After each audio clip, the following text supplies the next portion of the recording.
45 বছর আমি বিদেশ করছি, বিদেশ করাই ছেলে মেয়েরে মানুষ করছি, সবকিছু জায়গা সম্পত্তি করছি, বাড়ি ঘর করছি, সবকিছু করছি। আজকে আমি বিদেশ করে আমি দেশে ফিরছি। দেশে ফিরার পর তার মা অসুস্থ, টাকা লেগে গেছি, টাকা লেগে যাওয়ার পর এদিকে তারা চিকিৎসা করে আসছে। ভাই 45 বছর না 50 বছরও যে আপনি বিদেশ করেন, জীবনে কোনো কিছু করতে পারবেন না। আসলে যারা প্রবাসে থাকে তারা কি বেকুব না বলদ? আমার মনে হয় দুনিয়াতে প্রবাসীদের মতো বেকুব বলদ দুনিয়াতে আর কেউ নাই। তা না হলে নিজের শরীরের গাম জড়ানোর টাকা কিসের জন্য অন্যর কাছে দিবেন? নিজের নামে কি একটা অ্যাকাউন্ট করতে পারেন না? নিজের কাছে কি টাকা পয়সা রাখতে পারেন না?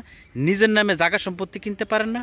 ভাই বিদেশে আছেন, একটা কথা মাথা রেখেন, দুনিয়াতে আপন বলতে টাকা ছাড়া কোনো কিছু নাই। সবাই হচ্ছে স্বার্থপর। দেখতেই তো পারলেন ভিডিওর নিচে।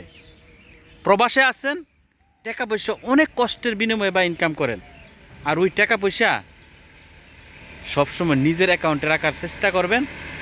নিজের নামে জায়গা সম্পত্তি কিনবেন, নিজের নামে বাড়ি করবেন, পরিবারের কাছে দিবেন, খায় শেষ করে নেব। বড় ভাইয়ের কাছে দিবেন, বড় ভাইয়ের নিজের নামে জায়গা সম্পত্তি কিনবো, বউর নামে দিবেন, বউ টাকা নেয়া উদাও হয়ে যাইব।